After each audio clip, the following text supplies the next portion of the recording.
तो फिल्म की शुरुआत 3 अप्रैल 2020 से होती है, जहाँ पूरी दुनिया में खतरनाक वायरस तेजी से फैल रहा था। तकरीबन 3 लाख लोग इसकी लपेट में आकर अपनी जान से हाथ धो बैठे थे। तो इसीलिए अमेरिका और बाकी मुल्कों में कर्फ्यू लगा दिया गया ताकि लोग अपने घरों में ही रहे, बाहर न निकले। जिसके बाद हम एक फूड स्टोर यानी जहाँ खाने पीने का सामान मिलता है, वहाँ एक लड़की को देखते हैं जो कि घर का सामान लेने के लिए आया हुआ था। जी हाँ, तभी उसके पास किसी अनजान आदमी का मैसेज आता है जो उससे पूछता है कि पार्टी करें। तब ये पूछता है कि आखिर तुम हो कौन और ऐसे मैसेज क्यों कर रहे हो। तब वो अगला आदमी फिर से अजीब बात करता है कि अगर तुम्हें ये वायरस हुआ फिर हम पार्टी नहीं करेंगे, अगर तुम महफूज हुए तो पार्टी की जाएगी। तब ये फिर से उससे पूछता है कि भाई आखिर तुम हो कौन, पर वो कोई जवाब नहीं देता। अब जब ये काउंटर पर पैसे देने जाता है तो पीछे से वो इंसान इसकी तस्वीर बनाकर सेंड करता है, जो देख के काफी डर गया था। इसे अजीब लग रहा था। वो सोचता है कि कोई मेरे साथ शरारत कर रहा है मेरा पीछा करके। वो इस चीज को नजरअंदाज करके जब बाहर अपनी गाड़ी के पास आता है तो उस अनजान आदमी की कॉल आती है और तो वो पूछता है कि मैंने तुमसे कुछ कहा था पार्टी का, क्या तुम तैयार हो। ये सुनकर गुस्से में गाली देकर फोन बंद कर देता है, अपने घर के लिए निकल गया था। जैसे वो घर के अंदर आता है तो हम साफ साफ देख पाते हैं कि उसके घर में कोई और भी मौजूद है। घर का एक दरवाजा खुला हुआ था। ये जैसे वो बंद करता है तो एक मांस वाला आदमी इस पर हमला कर देता है। वो चाकू इसके हाथ में घुसा देता है, जिससे वो जख्मी हो गया था। उसे बहुत दर्द हो रही थी। तो वो कातिल को धक्का देकर अपनी जान बचाने के लिए कमरे में जाकर छुप जाता है। वो अपने हाथ की पट्टी करके एक बेसबॉल बैट लेकर बाहर जाता है उसका सामना करने के लिए। वो उसे ढूंढने लगता है, पर तभी पीछे से वो कातिल आकर उसे पकड़ लेता है। वो उसका गला ही काट देता है, जिससे उसकी मौत हो जाती है। अब यहाँ सवाल उठता है कि वो कातिल कौन था। इस सवाल का जवाब हमें आगे मिलेगा। फिर हमें कुछ दिनों के बाद की कहानी दिखाई जाती है।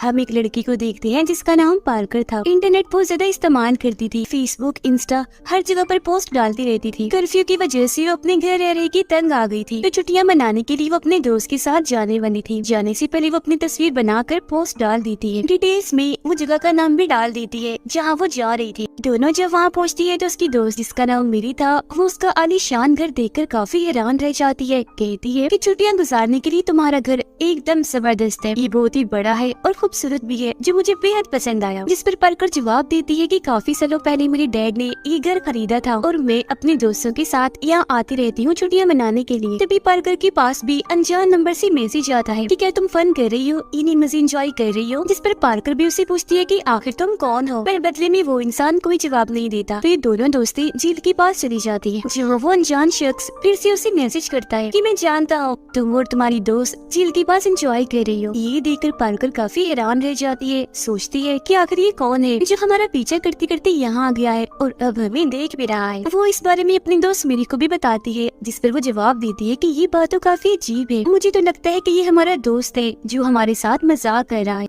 रात को जब ये दोनों साथ बैठी शराब पी रही थी तो तभी घर के बाहर एक गाड़ी आकर रुकती है। दोनों खिड़की के पास जाकर बाहर देखती है, जहाँ एक आदमी गाड़ी से बाहर निकलता है, पर उसने हुडी वाला कोट पहना हुआ था तो ये उसकी शक्ल नहीं देख पाती। वो आदमी दरवाजे पर आकर खटखटाता है। ये दोनों पूछते हैं कि कौन है, पर आगे से कोई जवाब नहीं आता। ये चीज पार्कर को अजीब लग रही थी। वो फौरन चाकू निकाल कर दरवाजे के पास जाती है। वो जैसे धीरे धीरे दरवाजा खोलती है तो वहाँ पर तो कोई भी नहीं होता, लेकिन जब उसकी दोस्त मेरी पीछे मुड़कर देखती है तो वहाँ उनका दोस्त था। पार्कर ने भी उसे देख लिया था तो वो गुस्से में उससे पूछती है कि ये क्या बदतमीजी है। तो वो जवाब देता है कि नहीं, मैंने तो नहीं डराया, मैंने बस दरवाजा खटखटाया था, जब किसी ने नहीं खोला तो मैं पीछे के दरवाजे से अंदर आ गई। पार्कर उससे पूछती है मगर तुम यहाँ क्यों आए हो। वो कहता है कि जब तुमने पोस्ट डाली तो मैंने फौरन देख ली, मैं दरअसल तुम्हें सरप्राइज देने के लिए यहाँ आया हूँ। असल में पार्कर का ये दोस्त उसे पसंद करता है, लेकिन पार्कर उसके बारे में ऐसा नहीं सोचती थी। वो थोड़ी अलग थी, जिसने न सिर्फ इससे बल्कि कई सारे लड़कों से दोस्ती की थी। उसे कहती है कि तुम इसी वक्त फौरन मेरे घर से चले जाओ, क्योंकि मैं और बस मेरी ही यहाँ छुट्टियां मनाने आई है, तो तुम यहाँ मत रुको। वो कहता है मैं सिर्फ तुम्हारी खातिर इतनी दूर से सफर काट के यहाँ आया हूँ, तो अभी नहीं कल सुबह चला जाऊंगा। जिस पर पार्कर उसे सिर्फ आज रात यहाँ गुजारने की इजाजत दे देती है।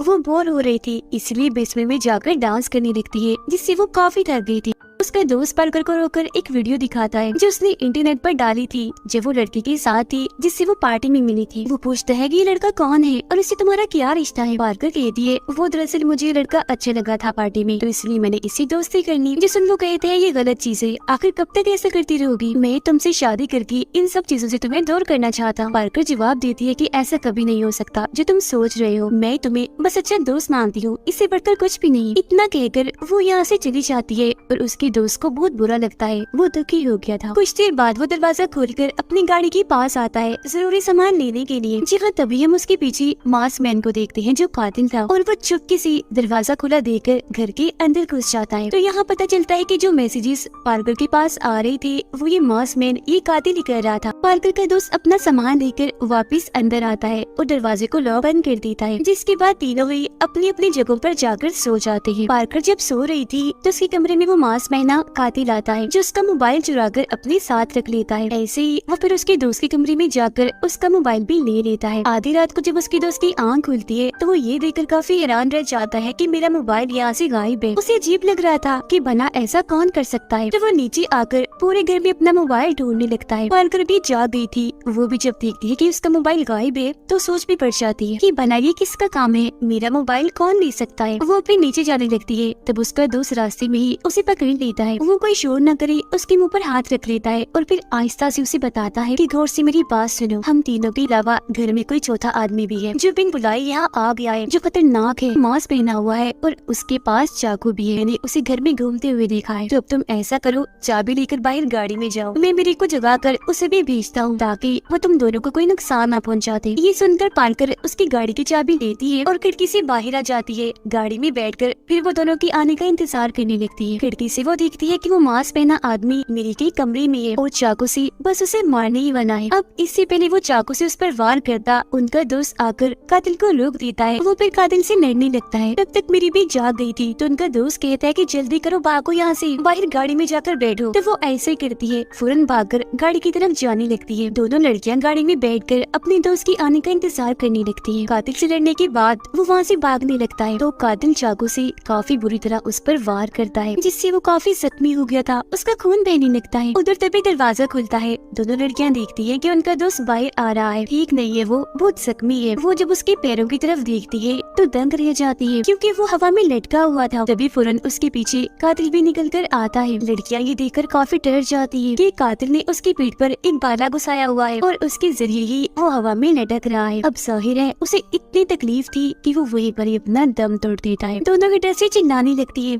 और गाड़ी लेकर वहाँ से भागने लगती है। पर उस चालाक कातिल ने उनकी गाड़ी के सारे टायर पंचर कर दिए थे तो वो यहाँ से नहीं निकल पाती। लेकिन बेकाबू होकर गाड़ी एक पेड़ से आकर टकरा जाती है। उनका एक्सीडेंट हो गया था। गाड़ी जैसे ही रुकती है वो कातिल सामने आ चुका था, एक ईंट से उन पर हमला कर देता है। तो ये दोनों लड़कियां जल्दी से गाड़ी से उतरकर भागती है और वापस घर के अंदर आ गई थी। वो ऊपर वाले कमरे में जो सीढ़ियों के सामने था वहाँ जाकर छुप जाती है और दरवाजे को मजबूती से बंद कर देती है। पर तभी वो कातिल भी यहाँ आ गया था। दरवाजा पीटने लगता है। दरवाजा खोलकर वो जैसे अंदर आने की कोशिश करता है तो पार्कर उसे धक्का देती है। वो सीढ़ियों से नीचे गिर जाता है और इस दौरान उन दोनों को मौका मिल गया था यहाँ से भागने का। पार्कर खिड़की तोड़ देती है और यहाँ से निकलकर छत की तरफ जाने लगती है। वो अपनी दोस्त को कहती है कि तुम भी मेरे पीछे पीछे आओ। पर जब मेरी वहाँ से गुजर रही थी तो खिड़की से कातिल उसे पकड़ लेता है। वो जोर से उसे धक्का देता है जिससे वो नीचे जाकर गिरती है। उस बेचारी की टांग टूट गई थी, काफी तेज खून बहने लगता है, बहुत जख्मी थी, उसकी हालत खराब होने लगती है। नीचे आकर पार्कर फौरन किचन में जाती है चाकू लेने के लिए। पर तभी यहाँ कातिल भी पहुँच चुका था। वो उसके हाथ में चाकू घुसा देता है जिससे वो जख्मी हो गई थी। लेकिन अभी भी वो हिम्मत नहीं हारती, उसका मुकाबला करती है। पर वो कातिल उस पर भारी पड़ के उसे काफी पीटता है। मगर इसी बीच पार्कर उसके ऊपर आकर स्टील की कोई काफी मजबूत चीज उसके सर में घुसा देती है। तब उसके मुंह से खून आने लगता है और वो फौरन बेहोश हो गया था। ये देखकर पार्कर सुकून का सांस लेती है क्योंकि उसे लग रहा था कि खतरा टल चुका है। पर जब उसकी नजर दरवाजे पर पड़ती है तो वो काफी हैरान रह गई थी क्योंकि इस कातिल का दूसरा साथी भी अंदर आ चुका था। वो अपने साथी को मरा हुआ समझकर दुखी होकर रोने लगता है। पार्कर फौरन यहाँ से भागकर बाहर अपने दोस्त के पास आती है ये चेक करने कि वो मर गई है या जिंदा है। तब उसे पता चलता है कि मेरी अभी जिंदा है, बस उसकी टांग टूटी है। तभी वो देखती है कि कातिल जोर जोर से चिल्ला रहा है और यहाँ उसके पास ही आ रहा है। तब वो मेरी को कहती है कि जल्दी से आंखें बंद करो, मरने का नाटक करो। ये कहकर वो खुद यहाँ से भाग जाती है और उसकी दोस्त ऐसे ही करती है। कातिल जब उसके पास आता है तो उसे लगता है कि मेरी मर चुकी है, तो वो उसे कुछ नहीं कहता और पार्कर के पीछे चला जाता है। पार्कर फौरन कश्ती पर चढ़ जाती है और चप्पू की मदद से चलाना शुरू करती है। वो काफी आगे आ गई थी, तो उसे देखकर कातिल आगे नहीं आता, किनारे पर ही रुक जाता है, जबकि पार्कर लगातार आगे बढ़ रही थी ताकि उस पार जो उसका पड़ोसी है उससे मदद मांग सके। कुछ दूर जाने पर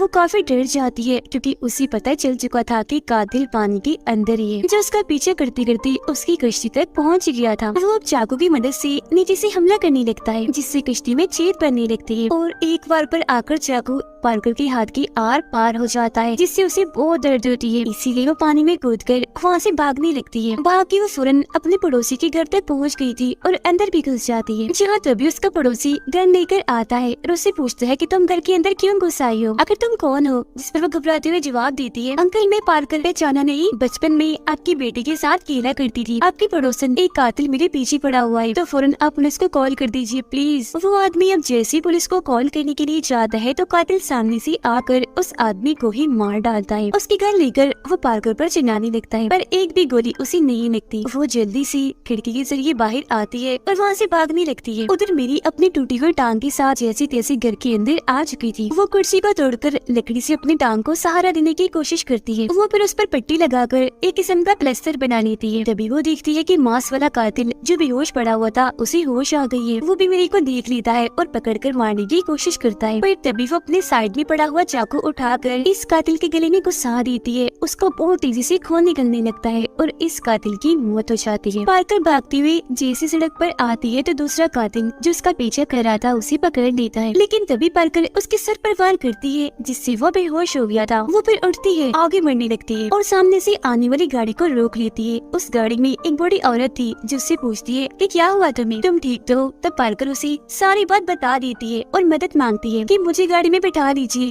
प्लीज और यहाँ से ले जाइए। तब औरत जवाब देती है कि बगैर मास्क के मैं तुम्हें गाड़ी में नहीं बिठा सकती। वो उसे एक मास्क देते हुए कहती है कि ये लगाओ और आ जाओ गाड़ी के अंदर। पर जैसे पार्कर मास्क पहन के अंदर आती है वो फौरन बेहोश हो गई थी, क्योंकि असल में ये औरत भी कातिल से मिली हुई थी और जो मास्क उसने पार्कर को दिया था उस पर बेहोशी की दवाई लगाई हुई थी। ये औरत फिर कातिल को भी गाड़ी में बिठाती है और ये लोग यहाँ से निकल जाते हैं अपने ठिकाने पर। जब भी खिड़की से मिली देखती है कि वो लोग पार्कर को बंदी बनाकर गाड़ी में बिठाकर अपने साथ ले आए हैं, तो वो किचन में चुप जाती है उनकी बातें सुनने के लिए। वो उसे एक जगह पर लाकर पहले उसकी वायरस का टेस्ट करती है और फिर उसे होश में लाती है। वो पूछती है कि आखिर तुम लोग कौन हो और क्या चाहते हो, जिस पर वो गाड़ी वाली औरत और वो कातिल दोनों ही अपना मास्क हटा देते हैं। ये हम देखते हैं कि ये दोनों बूढ़े कपल है। बूढ़ा आदमी पार्कर को बताता है कि किचन में जो लड़का मरा हुआ है वो हमारा बेटा है, जो सब तुम्हारी वजह से हुआ है। तुमने इसको भी और हमारे दूसरे बेटे को भी हमसे छीन लिया। पार्कर को जरा भी समझ नहीं आती कि आखिर ये लोग कहना क्या चाहते हैं। जिस पर औरत बताती है कि जब वायरस आया था तब सबको मना कर दिया गया था अपने अपने घरों से निकलने के लिए, पर तुमने बात नहीं मानी। तुम पार्टी में गई जहाँ हमारा बेटा भी आया हुआ था। तुम्हारी रिपोर्ट पॉजिटिव थी, यानी तुम्हें वायरस था। तुम हमारे बेटे से मिली और वायरस उस पर भी लग गया, जो उसकी मौत की वजह बना। अब ये दोनों उस लड़के की ही बात कर रही थी जिससे पार्कर पार्टी में मिली थी, जिसके बारे में उसने अपने दोस्त को भी बताया था। वो दोनों अब कहते हैं कि आज तुमने हमारा दूसरा बेटा भी हमसे छीन लिया तो तुम भी अब नहीं बचोगी, और हमने तो उस इंसान को भी मार दिया है जिससे ये वायरस फैला था, यानी वही शुरुआत वाला आदमी। जो सुनकर पार्कर कहती है कि सब गलत है, मैं पॉजिटिव नहीं हूँ, मुझे कोई वायरस नहीं था। जिस पर वो उसे उसकी रिपोर्ट दिखाती है जहाँ पार्कर पॉजिटिव थी, उसे वायरस था। तो वो कहती है कि तुम अभी भी झूठ बोल रही हो, आखिर तुमने ऐसा क्यों किया। उधर चुपके से मेरे लैपटॉप लेती है, इंटरनेट इस्तेमाल करके पुलिस को मदद के लिए मैसेज भेजती है, पर उसका मैसेज पुलिस को नहीं जाता। इसीलिए वो अपने डैड से राब्ता करने की कोशिश करती है। बूढ़े आदमी को महसूस हो गया था कि कोई वाईफाई इस्तेमाल कर रहा है, तो वाईफाई की तारों को काट देता है। उसे शक होने लगता है। वो जाता है चेक करने,